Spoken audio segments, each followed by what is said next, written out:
আজকে গোটা বাংলাদেশে 5 আগস্টের পর যেখানে গোটা বাংলাদেশের মানুষ শান্তি প্রতিষ্ঠিত হোক, সত্য ইনসাফ প্রতিষ্ঠিত হোক, গণমানুষের অধিকার প্রতিষ্ঠিত হোক, এটা যেখানে দলমত নির্বিশেষে চায়, সেখানে দেশ বিদেশি ষড়যন্ত্র চলমান রয়েছে। আরো জোরে বলতে হবে ঠিক কিনা?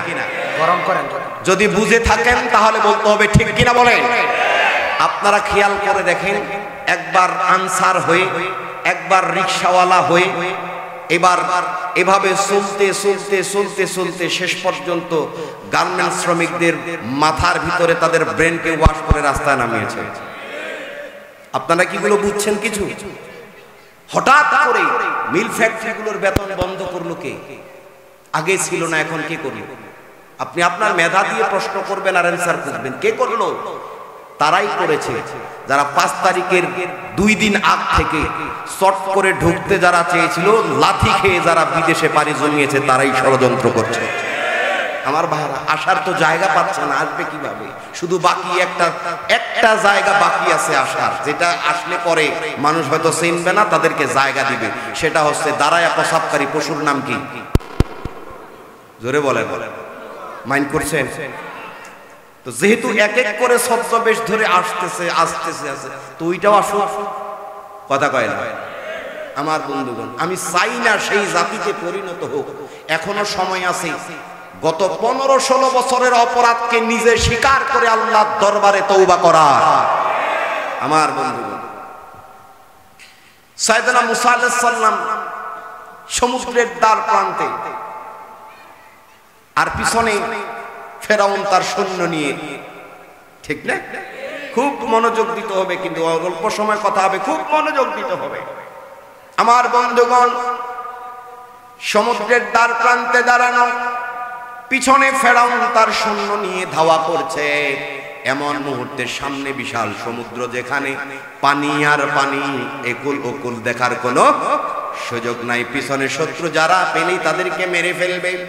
এমন একখানা মুহূর্তে আপনার আমার মন কেমন হতে পারে একবার খেয়াল করেন। আমার বন্ধুগণ, সেই দ্বার প্রান্তে দাঁড়িয়ে বনি ইসরাইল বলছিল, ওহে আল্লাহর পয়গাম্বর, আমাদের মৃত্যু তো আজকে নির্ঘাত, এখানে বেঁচে ফেরার কোনো সুযোগ নাই, কারণ এই সমুদ্র পার হওয়ার কোনো সুযোগ নেই। আর পিছনে শত্রু কিছুক্ষণ পরেই যখন পেয়ে বসবে, তখন আমাদের জীবন নাশ ছাড়া আর কোনো রাস্তা থাকবে না। আল্লাহর পয়গাম্বর বনি ইসরাইল তার জাতিকে বললেন, শোনো, আল্লাহর উপর থেকে ভরসা হারায়ও না। যে আল্লাহর উপর ঈমান আনার কারণে, যে আল্লাহর উপরে বিশ্বাস স্থাপন করার কারণে আজকে আমরা এই পর্যন্ত এসেছি, সেই আল্লাহ তো এই দৃশ্যও দেখে। আরো জোরে বলতে হবে, সেই আল্লাহ এই দৃশ্যও দেখে। সুতরাং যদি আমাদের রব চায় আমরা শহীদ হয়ে যাব, সুবহানাল্লাহ পড়ে। আর যদি আমাদের রব চায় আজকের পর ইসলামের পক্ষে থাকার মানুষের দরকার আছে, তাহলে এখান থেকে বাঁচানোর দায়িত্ব সেই রবেরই। এই অটল, এই শক্তিশালী ভরসা আর ঈমানের কারণে আল্লাহ রাব্বুল আলামিন ঘোষণা করলেন, বন্ধু হে, ওই সমুদ্রের পানিতে তোমার লাঠিখানা খালি ছোঁয়া দেখো। আল্লাহর পয়গম্বর বললেন, ছোঁয়ালে কি হবে? আরে ছোঁয়াও না। সোয়ালেন বিসমিল্লাহ বললে যখন সোয়াল দিলেন, লাঠিখানাকে পানিতে যখনই সোয়াইলেন, সঙ্গে সঙ্গে আল্লাহর হুকুমে ওই সমুদ্রের মাঝে 12খানা রাস্তা তৈরি হয়ে গেল। এবার যখন রাস্তা তৈরি হলো, সাইয়েদনা মুসা আলাইহিস সালাম মুসলমানদেরকে নিয়ে সুন্দরভাবে পার হয়ে গেলেন। পিছনে শত্রু বাহিনী আসলেন। আসার পরে এবার যখন দেখে 12খানা রাস্তা, এমন এক বিশাল সমুদ্রের মধ্যে 12টা রাস্তা, ভিতরে ভিতরে ফেরাউন তো জানে রাস্তা কে তৈরি করেছে। তার সঙ্গপঙ্গ বলে, রাস্তা কে করলো? ফেরাউন কয়, আমিই করেছি। কে করছে? আমার দিকে মনোযোগ দেন ভাইরা, বসতে থাকুক, আপনারা আমার দিকে মনোযোগ দেন।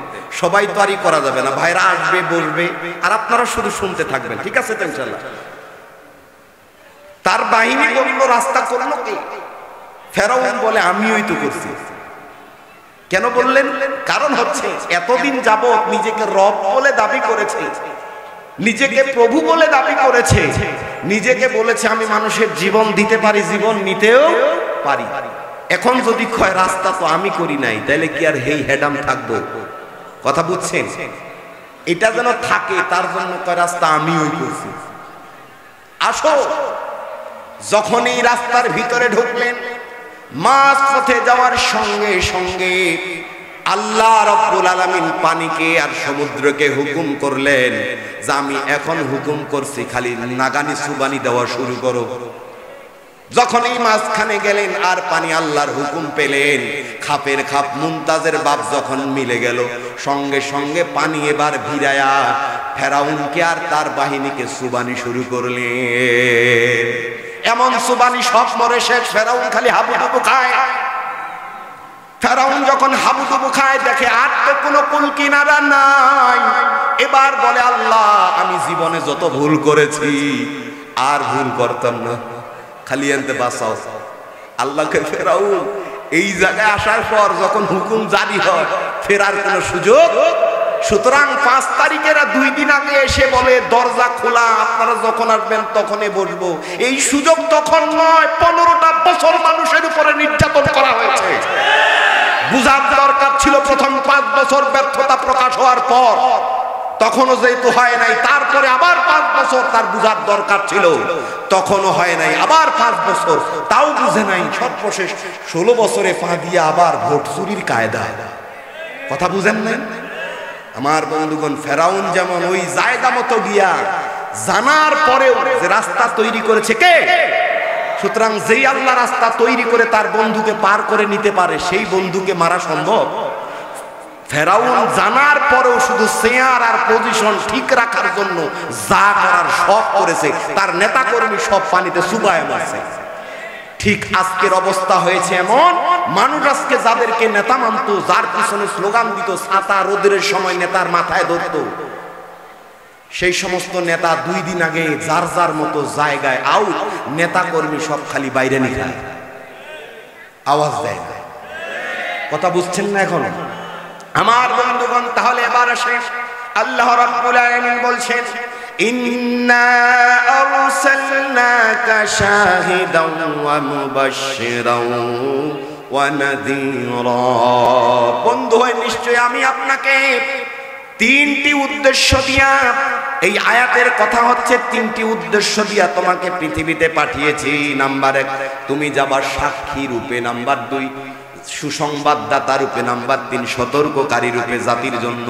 আমার বন্ধুগণ, সাক্ষী রূপে কি রকম বুঝার জন্য এই আয়াতের ব্যাখ্যায় তাফসীরের কিতাবগুলোতে এসেছে। আল্লাহ রাব্বুল আলামিন তাকে সাক্ষী রূপে পাঠিয়েছেন এই জন্য কাল কিয়ামতের ময়দানে যখন সকলকে সমবেত করা হবে, সকল পয়গাম্বর উপস্থিত থাকবে, পয়গাম্বরদের উম্মত উপস্থিত থাকবে, সেই দিন পয়গাম্বরদেরকে জিজ্ঞেস করা হবে, যেমন বর্ণনা এসেছে সাইয়েদনা নূহ আলাইহিস সালামকে জিজ্ঞেস করা হবে। আল্লাহ বলবে আমি যে তোমাকে যেই দায়িত্ব দিয়া পৃথিবীতে পাঠিয়েছি সেই দায়িত্ব যথাযথ পালন হয়েছে কিনা। আল্লাহর পয়গাম্বর বলবে আল্লাহ আমি আমার জাতিকে সর্বাত্মক চেষ্টা করেছি, আমার দায়িত্ব তাদের উপর যে আমার দায়িত্ব ছিল সেটা পালন করার চেষ্টা করেছি, আমি কোনো ত্রুটি রাখার চেষ্টা করি নাই, তারপর ভুল ত্রুটি থাকতেই পারে। এটা যখন বলবে তখন তার উম্মতদেরকে ডেকে বলা হবে তোমাদের পয়গাম্বর যা বলেছে তা সত্য কিনা, বা তোমাদের কাছে কোনো রাহাবার এসেছিল কিনা, বা পয়গাম্বর এমন কোন লোক তোমাদের কাছে আসছিল কিনা যে তোমাদেরকে সতর্ক করেছিল। সেই দিন আল্লাহর সামনে পয়গাম্বরের উম্মতেরা অস্বীকার করবে, বলবে আমাদের কাছে কেউ আসে নাই। যখন পয়গাম্বর বলবে আমার দায়িত্ব পালন করেছি, আর উম্মত বলবে কেউ আসে নাই, মাঝখানে সাক্ষী দরকার আছে না নাই? জোরে বলেন আছে না নাই? বিচার 15 বছরে সাক্ষী ছাড়া চললেও আল্লাহর কাছে সাক্ষী আছে না নাই? আরো জোরে বলেন আছে না নাই? নিরীহভাবে নিরপরাধ মানুষদের উপরে গুলি চালিয়েছে যারা, নিরপরাধ মানুষদেরকে বছরের পর বছর জেলে আটকে রেখেছে যারা, এই জাতি শুনেছে নিরপরাধ মানুষগুলোকে বছরের পর বছর আয়না ঘরে যারা আবদ্ধ রেখেছে, বিচার এই দুনিয়াতে কাঙ্ক্ষিত মানের না হলেও আল্লাহর সামনে দাঁড়ানোর ক্ষমতা থাকবে না, খালি চট করে জাহান্নাম ছাড়া আর কোনো উপায় থাকবে না। পয়গাম্বরকে অস্বীকার করবে জাতি, সেই সময় আল্লাহ বলবে পয়গাম্বর তোমার জাতি তো অস্বীকার করলো, তোমাকে এখন সাক্ষী পেশ করতে হবে, তোমার পক্ষের সাক্ষীকে যে বলবে যে তোমার দায়িত্ব তুমি যথাযথ পালন করছো কিনা। এবার সেই দিন পয়গম্বরেরা বলবে আল্লাহ আজকে কোনো সাক্ষীর দরকার নাই, আমার পক্ষে সাক্ষী থাকবে শেষ জামানার নবী, বিশ্ব নবী মুহাম্মদুর রাসূলুল্লাহ সাল্লাল্লাহু আলাইহি ওয়াসাল্লাম। চিৎকার দিয়ে বলেন সুবহানাল্লাহ। রাসূলের প্রেমে আজ সিক্ত করো মন, তার প্রেম ছাড়া জানি রিক্ত ত্রিভুবন। আল্লাহর প্রেম জোটে রাসূলের প্রেমে, নিতে হবে যশ খ্যাতি সবই সামলে। রাসূলের সীমাহীন ভালোবাসা ছাড়া ঈমানের এতটুকু নেই দাম নেই, ঠিক কিনা বলে? ঈমানের গভীরতা কার বুকে কত, ঈমানের গভীরতা কার বুকে কত, পরখ করার দিন এলো সামনে। যে যত বড় নেতা দাবি করো, যে যত নিজের পক্ষে সমর্থনের আপডেট স্ট্যাটাস ফেসবুকে দিয়া নিজের দল নিজের মতকে ভারী করার চেষ্টা করো, কোনো লাভ নাই। সমর্থন কার পক্ষে কত, ইমানদারকে কত বড়, আল্লাহর কাছে সব রিপোর্ট জমা রয়েছে। আমার বন্ধুগণ, তাহলে বিশ্বনবী হচ্ছেন সাক্ষী রূপে পৃথিবীতে এসেছেন, সুতরাং সাক্ষী আমাদের পক্ষেও তিনি। যারা আল্লাহ রাসূলের উপর ঈমান এনেছে, আনবে, আল্লাহ রাসূলের আদর্শকে মানবে, আল্লাহ রাসূলের আদর্শকে বাস্তবায়নের চেষ্টা করবে নিজের ব্যক্তি জীবনে, পরিবারের, সমাজে, রাষ্ট্রের সকল জায়গায়, এই ব্যক্তিদের পক্ষে বিশ্বনবী সেই দিন শাফায়াত করে জান্নাতে নেবে। সুবহানাল্লাহ পড়ে।